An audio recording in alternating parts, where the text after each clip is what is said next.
Hello नमस्कार दोस्तों। मैं निरंजन मौर्य आप सबका एक बार फिर से इनकेम क्लासेस में स्वागत करता हूं। फ्रेंड्स, आज आपको हम पढ़ाएंगे आरआरबी एनटीपीसी की प्रीवियस ईयर की जीके जीएस, जिसकी यह क्लास नंबर 10 है। फ्रेंड्स, इससे पहले हम 9 क्लास अपने यूट्यूब चैनल पर अपलोड कर चुके हैं।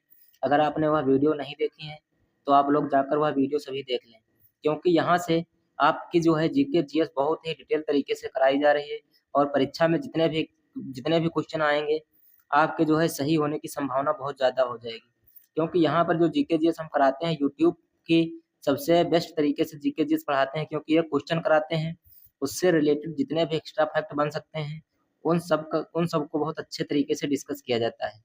तो फ्रेंड्स, आपसे अनुरोध है कि पूरी वीडियो जरूर देखें और जो है अपने दोस्तों के पास शेयर करें। तो आइए बिना टाइम वेस्ट किए शुरू करते हैं। पहला क्वेश्चन है, कांग्रेस के किस अधिवेशन में स्वराज प्राप्ति का आह्वान किया गया था? तो इसका सही आंसर हो जाएगा ऑप्शन नंबर 3, 1906 के अधिवेशन में। 1906 के अधिवेशन में जो है स्वराज प्राप्ति के बारे में जो है बताया गया था।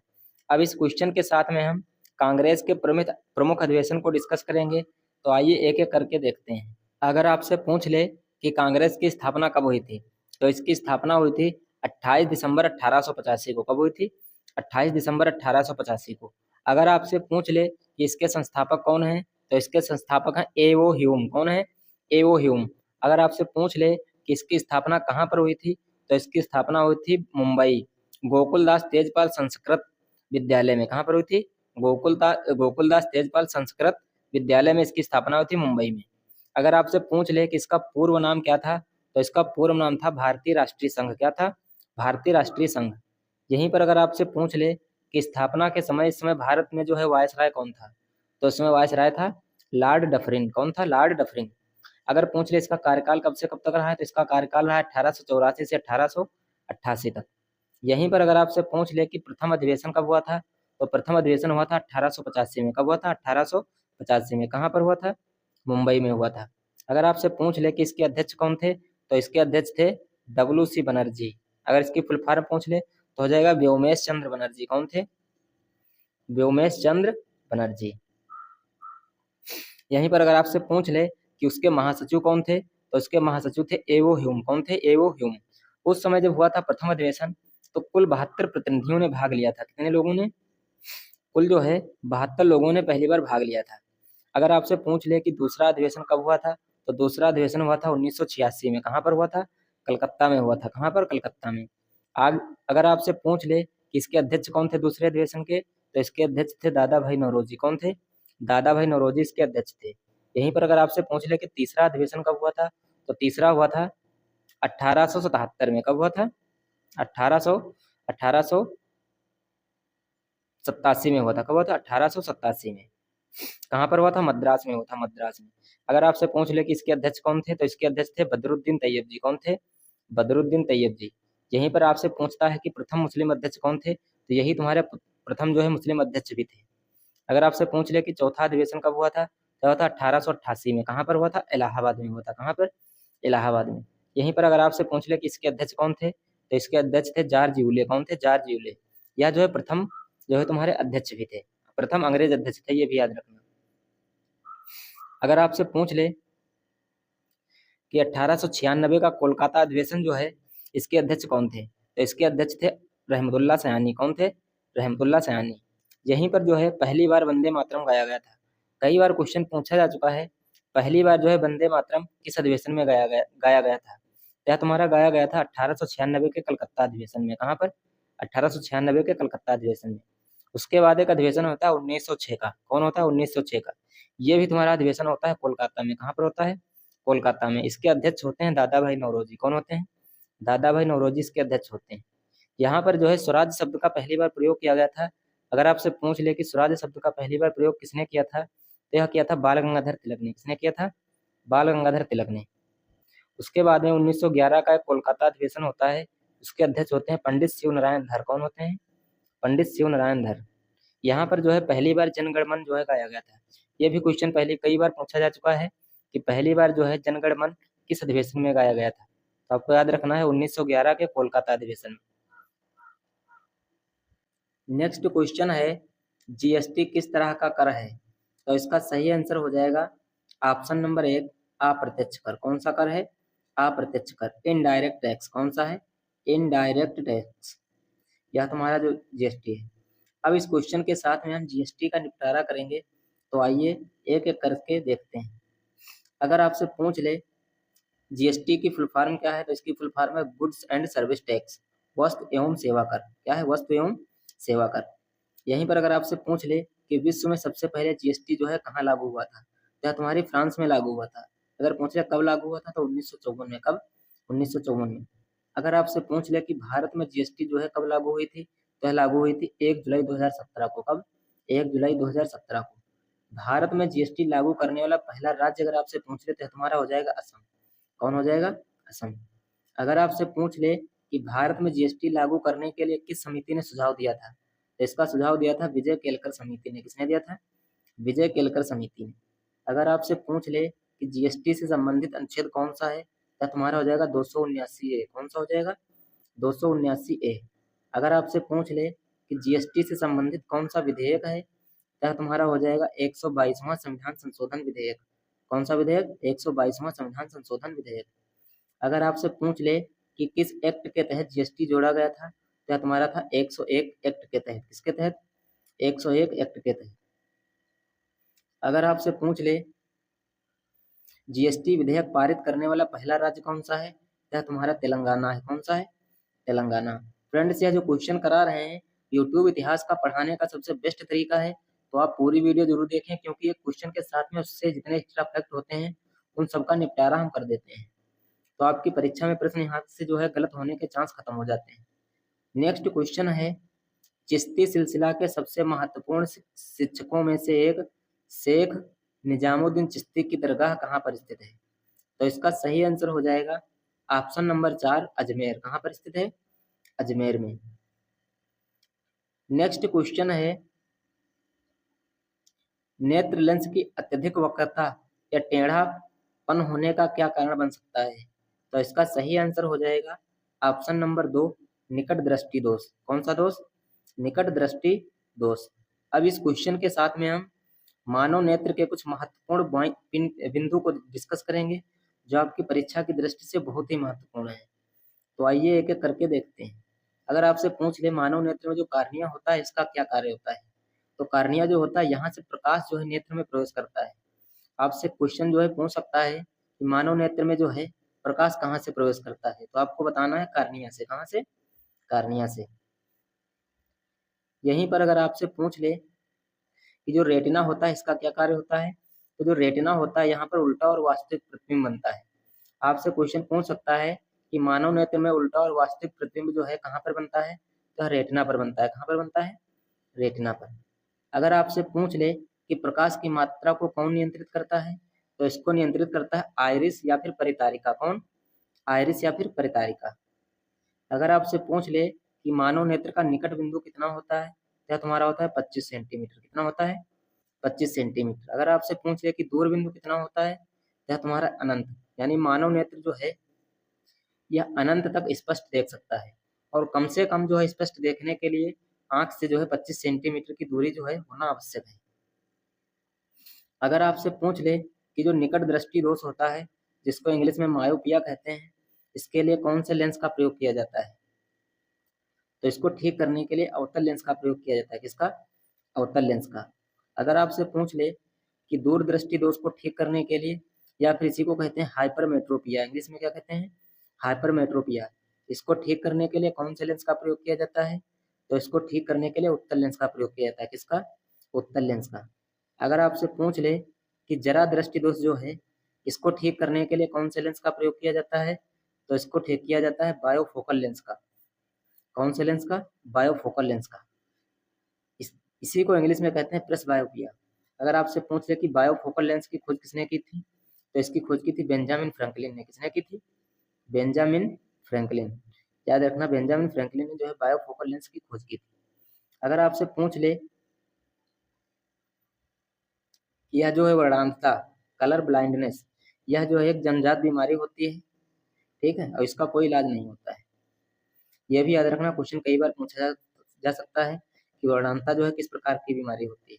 यह तुम्हारे जो है जन्मजात बीमारी होती है, जेनेटिक डिसीज होती है, ये भी याद रखना। नेक्स्ट क्वेश्चन है, पित्त रस कहाँ से स्रावित होता है?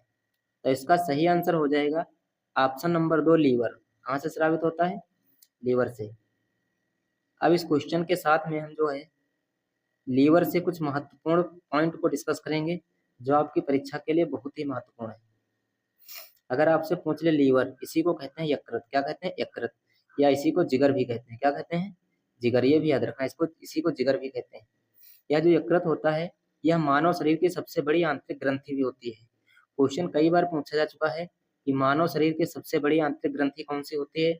यह तुम्हारा होता है लीवर। कौन सा होता है? लीवर। अगर आपसे पूछ ले कि इसका भार कितना होता है, तो इसका भार जो होता है 1.2 से 1.5 किलोग्राम तक होता है। कितना होता है? 1.2 से 1.5 किलोग्राम तक। अगर आपसे पूछ ले कि इसका कार्य क्या होता है, तो इसका कार्य होता है पित्त रस या फिर बाइल जूस को उत्पादित करना। यह पित्त रस जो है या फिर बाइल जूस को उत्पादित करता है। और जो है भ्रूण अवस्था में तुम्हारा यकृत में जो है आरबीसी का भी निर्माण होता है। क्वेश्चन पूछता है तुम्हारा आरबीसी, भ्रूण अवस्था में आरबीसी का निर्माण कहाँ होता है? यह तुम्हारा यकृत में होता है। कहाँ पर होता है? यकृत में। और यही यकृत में जो है हिपैरिन का निर्माण भी यकृत में होता है, जो रक्त के अंदर खून जो है जमने से रोकता है। ठीक है। और फाइब्रिनोजिन प्रोटीन और प्लस प्रोथाम्बिन प्रोटीन जो होता है, इसका भी निर्माण तुम्हारा यकृत में होता है। इसका कार्य होता है रक्त का थक्का जमाना। क्या कार्य होता है? रक्त का थक्का जमाना। अगर आपसे पूछ ले अग्नाशय के बारे में बताओ क्या होता है, तो अग्नाशय या पैंक्रियाज जिसी को कहते हैं, यह एक प्रकार की जटिल मिश्रित ग्रंथि होती है। कैसी? जटिल मिश्रित ग्रंथि। क्वेश्चन कई बार पूछा जा चुका है कि जटिल मिश्रित ग्रंथि कौन सी होती है, तो तुम्हारी हो जाएगी अग्नाशय या फिर पैंक्रियाज। यह जो ग्रंथि होती है बहिस्रावी और अंतःस्रावी ऊतक से मिलकर बनी होती है। यह ग्रंथि जो है पाचक एंजाइम प्रोड्यूस करती है। ठीक है। और अग्नाशय के एक बीटा कोशिका द्वारा जो होता है इंसुलिन हार्मोन को स्रावित किया जाता है। क्वेश्चन कई बार पूछा जा चुका है कि इंसुलिन हार्मोन जो है कहाँ से स्रावित होता है, तो अग्नाशय की बीटा कोशिका द्वारा स्रावित किया जाता है। और इंसुलिन हार्मोन की खोज अगर आपसे पूछ ले किसने की थी, तो इसकी खोज की थी बेंटिंग एवं बेस्ट ने। किसने की थी? बेंटिंग और बेस्ट ने 1921 में की थी। इंसुलिन की कमी के कारण एक रोग हो जाता है, उसका नाम है मधुमेह रोग। कौन सा रोग? मधुमेह रोग। बहुत बार पूछा जा चुका है पेपर में कि इंसुलिन की कमी से कौन सा रोग होता है, तो तुम्हारा होता है मधुमेह रोग। अगर आपसे पूछ ले पित्ताशय, पित्ताशय क्या होता है या फिर गाल ब्लेडर। पित्तरस जो होता है लीवर के द्वारा निकलता है और इसे पित्ताशय द्वारा संग्रहित किया जाता है। क्वेश्चन कई बार पूछा जा चुका है परीक्षा में कि जो है पित्तरस को जो है संग्रहित किसके द्वारा किया जाता है, तो इसको जो है पित्ताशय द्वारा संग्रहित किया जाता है। इसका मुख्य कार्य होता है वसा को तोड़ना। क्या होता है? वसा को तोड़ना। अगला होता है आमाशय या फिर स्टमक। यहाँ पर जो भोजन है 3 से 4 घंटे तक भोजन रुकता है। कितने घंटे तक? 3 से 4 घंटे तक यहाँ पर जो है भोजन रुकता है। नेक्स्ट क्वेश्चन है, सांसद आदर्श ग्राम योजना का प्रेरणा स्रोत कौन है? तो इसका सही आंसर हो जाएगा ऑप्शन नंबर 3, महात्मा गांधी। यह जो है योजना, इसके प्रेरणा स्रोत अगर आपसे पूछ ले तो इसका आंसर हो जाएगा महात्मा गांधी। अब जो है अगर आपसे पूछ ले कि यह जो संसद आदर्श ग्राम योजना है, इसका शुभारंभ कब हुआ था, तो इसका शुभारंभ हुआ था 11 अक्टूबर 2014 को। और जो है इसका शुभारंभ जयप्रकाश नारायण के जन्मदिन पर श्री प्रधानमंत्री नरेंद्र मोदी ने किया था। यह भी क्वेश्चन पूछा गया है कि इस योजना का शुभारंभ किसके जन्मदिन पर हुआ था, तो इसका शुभारंभ हुआ था जयप्रकाश नारायण के जन्मदिन पर। अगर आपसे पूछ ले इसका कार्य क्या है, तो इसका कार्य है गांव का निर्माण एवं विकास करना। क्या कार्य है? गांव का निर्माण एवं विकास करना। नेक्स्ट क्वेश्चन है, HTTP का पूर्ण रूप क्या है? तो इसका सही आंसर हो जाएगा option number 1, hyper text transfer protocol. ये जो है इसका पूर्ण रूप हो जाएगा। फ्रेंड्स, पिछली बार जो है हर एक शिफ्ट में कंप्यूटर के 2 से 3 प्रश्न जो है तुम्हारे पूछे गए थे, तो आपको जो है कंप्यूटर भी सही से पढ़ के चलना है। अब इस क्वेश्चन के साथ में कंप्यूटर की जो कुछ फुल फॉर्म है उनको हम डिस्कस करेंगे। तो आइए एक एक करके देखते हैं। अगर आपसे पूछ ले कि USB की फुल फॉर्म क्या होती है, तो इसकी फुल फॉर्म होती है यूनिवर्सल सीरियल बस। क्या होती है? यूनिवर्सल सीरियल बस, यह इसकी फुल फॉर्म होती है। अगर आपसे पूछ ले कि PNG की फुल फॉर्म क्या होती है, तो इसकी फुल फॉर्म होती है पोर्टेबल नेटवर्क ग्राफिक्स क्या होती है? पोर्टेबल नेटवर्क ग्राफिक्स, यह जो होती है इसकी फुल फॉर्म होती है। अगर आपसे पूछ ले कि पीडीएफ की फुल फॉर्म क्या होती है, तो इसकी फुल फॉर्म होती है पोर्टेबल डॉक्यूमेंट फॉर्मेट, या इसकी फुल फॉर्म होती है। यहीं पर अगर आपसे पूछ ले कि वाईफाई की फुल फॉर्म क्या होती है, तो इसकी फुल फॉर्म होती है वायरलेस फिडेलिटी। क्या होती है? वायरलेस फिडेलिटी जो है इसकी फुल फॉर्म होती है। अगर आपसे पूछ ले कि एफएम की फुल फॉर्म क्या होती है, तो इसकी फुल फॉर्म होती है फ्रीक्वेंसी मॉड्यूलेशन। क्या होती है? Frequency modulation. अगर आपसे पूछ ले कि ओएमआर जो है इसकी फुल फॉर्म क्या होती है, तो इसकी फुल फॉर्म होती है ऑप्टिकल मार्क रीडर। क्या होती है? ऑप्टिकल मार्क रीडर, यह जो है, या फिर इसको रिकॉग्नाइजेशन भी कहते हैं। क्या कहते हैं? रिकॉग्नाइजेशन भी कहते हैं। अगर आपसे पूछ ले कि मॉडेम की फुल फॉर्म क्या होती है, तो इसकी फुल फॉर्म होती है मॉड्यूलेटर एंड डीमॉड्यूलेटर। क्या होती है? Modulator and demodulator. अगर आपसे पूछ ले कि जेपीईजी की फुल फॉर्म क्या होती है, तो इसकी फुल फॉर्म होती है ज्वाइंट फोटो एक्सपर्ट ग्रुप। क्या होती है? Joint photo expert group. यहीं पर अगर आपसे पूछ ले कि यूआरएल की फुल फॉर्म क्या होती है, तो इसकी फुल फॉर्म होती है यूनिफॉर्म रिसोर्स लोकेटर। क्या होती है? यूनिफॉर्म रिसोर्स लोकेटर, यह इसकी फुल फॉर्म होती है।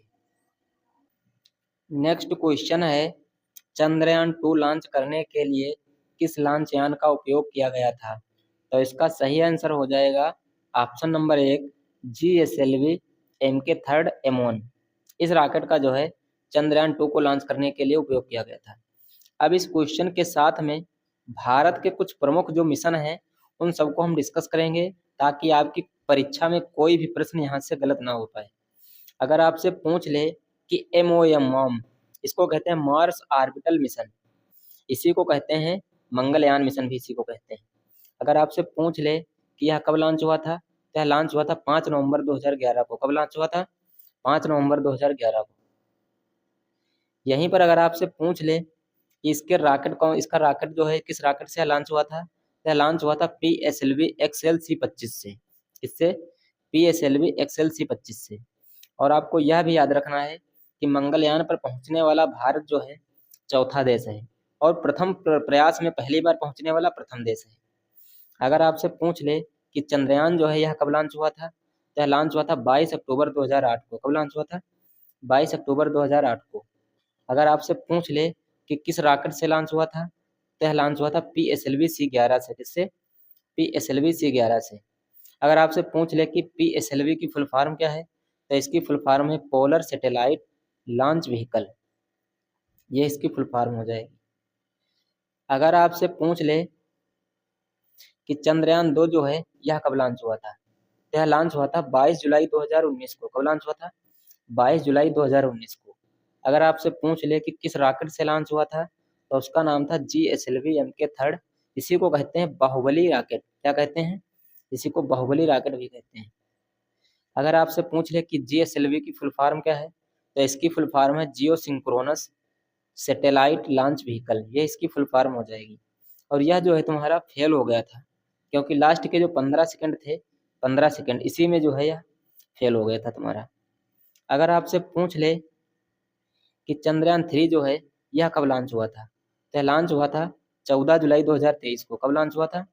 14 जुलाई 2023 को। अगर आपसे पूछ ले कि किस रॉकेट से लॉन्च हुआ था, तो उसका रॉकेट का नाम था LVM 3M4। ये जो है रॉकेट का नाम था। इसका उद्देश्य था चंद्रमा की सतह पर रासायनिक एवं खनिज संरचना का पता लगाना। यह जो है इसका मुख्य उद्देश्य था। अगला है मिशन आदित्य, इसी को कहते हैं L1, या इसी को कहते हैं सूर्ययान। क्या कहते हैं? सूर्ययान। अगर आपसे पूछ ले कि यह कब लॉन्च हुआ था, तो लॉन्च हुआ था 2 सितंबर 2023 को। कब लॉन्च हुआ था? 2 सितंबर 2023 को। अगर आपसे पूछ ले कि किस रॉकेट से लॉन्च हुआ था, तो उसका नाम था PSLV C57। किससे लॉन्च हुआ था? PSLV C57 से जो है यह तुम्हारा लॉन्च हुआ था। इसका जो है रॉकेट लॉन्चिंग का नाम भी याद रखना। नेक्स्ट क्वेश्चन है, किस प्रसिद्ध लेखिका ने माधवी कुट्टी उपनाम का इस्तेमाल किया था? तो इसका सही आंसर हो जाएगा ऑप्शन नंबर 4 कमला दास। क्या हो जाएगा? कमला दास। नेक्स्ट क्वेश्चन है, निम्नलिखित में से कौन फुटलूज उद्योग का उदाहरण है? तो इसका सही आंसर हो जाएगा ऑप्शन नंबर 4 कंप्यूटर चिप। क्या हो जाएगा? फुटलूज जो उद्योग है इसका जो है उदाहरण आपसे पूछेगा तो आपको बताना है कंप्यूटर चिप। फ्रेंड्स, अगर यह वीडियो पसंद आई है तो अपने दोस्तों के पास शेयर करें और जो है चैनल भी सब्सक्राइब करें। धन्यवाद।